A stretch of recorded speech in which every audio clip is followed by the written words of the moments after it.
12 azab bagi orang selingkuh. Dalam Islam itu dosa besar, termasuk zina. Ini penjelasannya. Setidaknya ada azab atas perbuatan selingkuh dalam Islam yang sangat perih dan menyakitkan. Terdapat 12 azab bagi orang yang berselingkuh yang dipastikan tak lagi dapat dihindari. Di dalam ajaran Islam, berselingkuh ialah dosa besar yang sehingga mendapatkan azab perih untuk orang berselingkuh. Bila sudah menjalani hidup sebagai sepasang suami dan istri, jangan pernah coba mengingkari janji suci saat menikah dulu. Pernikahan adalah prosesi sakral, menyatukan dua orang berbeda, wanita dan laki-laki, menjadi pasangan suami istri yang akan menjalani bahtera rumah tangga. Namun dalam prosesnya pasti pernikahan mengalami pasang surut. Berbagai masalah tertentu menjadi pemicu keretakan, bahkan bisa sampai memunculkan pihak ketiga di antara pasangan suami istri tersebut. Setiap pasangan suami istri memiliki potensi untuk mengalami masalah orang ketiga atau selingkuh, yang entah hal tersebut dilakukan oleh sang suami ataupun istri. Dampak-dampak negatif yang terjadi dari perselingkuhan akan dirasakan oleh banyak pihak, termasuk kedua belah pihak, keluarga, dan terutama adalah anak-anak. Terlebih jika masalah perselingkuhan berlanjut menjadi perceraian, maka korban utama dari keadaan ini adalah anak-anak. Seperti dikutip dari berbagai sumber, bahwa dalam Islam sendiri perselingkuhan adalah dosa besar karena berkaitan dengan zina. Hubungan apapun yang terjadi dengan lawan jenis tanpa adanya hubungan mahram atau muhrim tidaklah dibenarkan, terlebih jika seseorang tersebut telah memiliki pasangan suami atau istri. Banyak alasan yang dijadikan pembelaan atas perselingkuhan yang dilakukan oleh seseorang, mulai dari ketidakcocokan dengan pasangan, permasalahan yang menyebabkan kesepian, dan masih banyak faktor lainnya. Namun terlepas dari apapun alasan yang menyebabkan perselingkuhan itu terjadi, tetap saja perselingkuhan adalah kesalahan yang besar dan fatal. Mengingat aturan Islam dan dampak negatif yang akan disebabkan dari perselingkuhan itu sendiri. Secara tegas Allah Subhanahu wa Ta'ala melarang perselingkuhan yang pastinya merujuk ke perzinahan. Berikut adalah surat Al-Isra ayat 32 mengenai perselingkuhan yang artinya, "Dan janganlah kamu mendekati zina, sesungguhnya zina itu adalah suatu perbuatan yang keji dan suatu jalan yang buruk. Dan kalau terjadi perzinahan, maka ada akibat buruk untuk pelakunya di dunia dan di akhirat." Quran surat Al-Isra ayat 32. Tidak hanya melarang adanya perselingkuhan, Islam juga secara tegas memberikan ganjaran dan azab bagi orang-orang yang berselingkuh. Berikut adalah penjelasan mengenai balasan yang akan didapatkan oleh seseorang yang berselingkuh. Dibenci banyak pihak. Perselingkuhan adalah hal yang dibenci oleh semua orang. Bahkan seseorang yang melakukan perselingkuhan sendiri sebenarnya menyadari dan tidak mau jika ia diselingkuhi oleh pasangannya. Namun karena ia kalah dengan godaan setan, maka ia tetap melakukannya. Oleh karena itu, seseorang yang melakukan perselingkuhan pasti dibenci oleh banyak orang, baik oleh orang-orang yang merasa tersakiti secara langsung dari perselingkuhan tersebut, seperti keluarga dan kerabat, maupun oleh orang lain yang tidak terhubung secara langsung maupun hanya mendengarnya saja.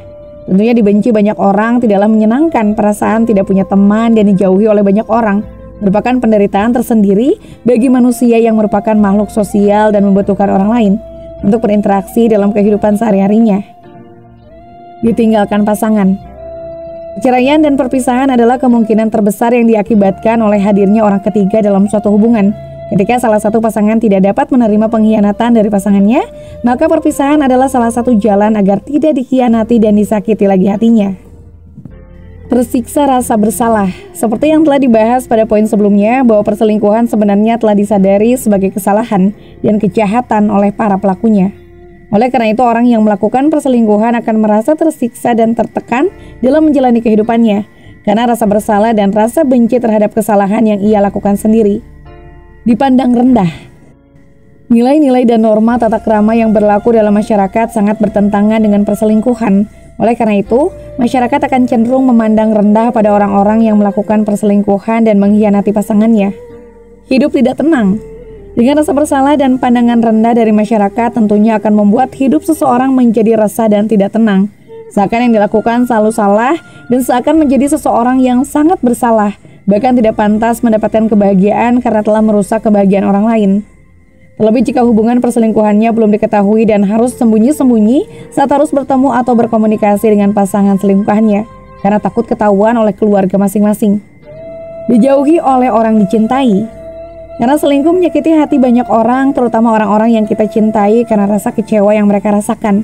Maka besar kemungkinan bahwa orang yang melakukan perselingkuhan akan dijauhi dan dicibir terlebih oleh orang-orang yang dicintainya.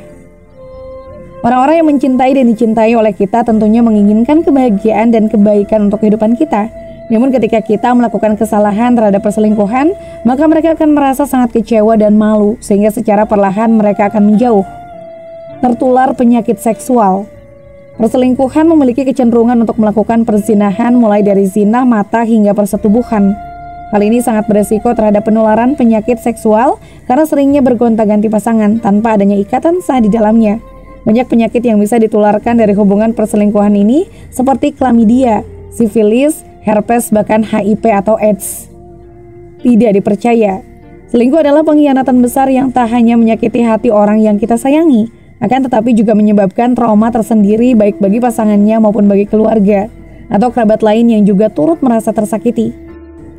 Bahkan perselingkuhan juga dapat menghilangkan rasa percaya mereka yang justru akan lebih sering merasa curiga terhadap segala aktivitas yang dilakukan. Menderita berbagai penyakit serius. Perasaan dibenci, perasaan bersalah, dijauhi, dan kehilangan orang-orang yang dicintai tentunya akan mengakibatkan stres dan depresi. Kemudian akan mengundang banyak penyakit dalam tubuh mulai dari sakit kepala hingga penyakit-penyakit serius lainnya seperti jantung dan kanker. Hal ini telah dibuktikan dalam sebuah penelitian yang dilakukan oleh seorang spesialis jantung di Florida, Dr. Chauncey Crandall, dan telah dipublikasikan dalam Newsmax Health bahwa masalah kesehatan yang terjadi akibat perselingkuhan tidak hanya sekedar penyakit menular seksual, tetapi juga masalah medis yang lebih serius, yaitu resiko serangan jantung dan kanker. Menghancurkan karir. Karir yang dibangun dengan susah payah tentunya tidak hanya berubah dari hasil kerja keras saja, akan tetapi juga image atau nama baik di masyarakat, khususnya di antara rekan kerja dan klien. Dengan adanya masalah perselingkuhan yang dibenci oleh hampir semua orang dan memang menyalahi tata nilai dan norma yang berlaku di masyarakat, tentu akan berpengaruh terhadap kesuksesan karir dijalani. Bahkan bisa sampai menghancurkan karir yang telah dibangun dengan susah payah hanya karena persoalan selingkuh yang dilakukan. Memperpendek usia. Dengan berbagai dampak yang telah dibahas di atas tentunya sangat berpengaruh besar terhadap rentan waktu kehidupan seseorang yang melakukan perselingkuhan. Stres dan depresi hingga penyakit-penyakit yang timbul akan memperpendek usia dan membuat sisa hidup menjadi penuh penderitaan dan rasa bersalah. Disiksa di neraka. Selain mendapat azab di dunia, di akhirat pun seorang yang berselingkuh akan mendapatkan azab yang tidak kalah pedih. Demikianlah penjelasan mengenai azab selingkuh dalam Islam. Semoga artikel ini bermanfaat dan menambahkan keimanan kita semua. Amin. Nah, itulah akhir dari kisah ini. Terima kasih telah menyaksikan video ini di channel Hikmah Kehidupan. Jika kalian menemukan nilai dan inspirasi dalam konten kami, jangan ragu untuk subscribe, like, dan aktifkan notifikasi agar kalian tetap terhubung dengan kami. Bersama-sama mari kita terus mengeksplorasi keindahan kehidupan dan menginspirasi satu sama lain. Sampai jumpa di video berikutnya. Salam bijak dan penuh hikmah. Wassalamualaikum warahmatullahi wabarakatuh.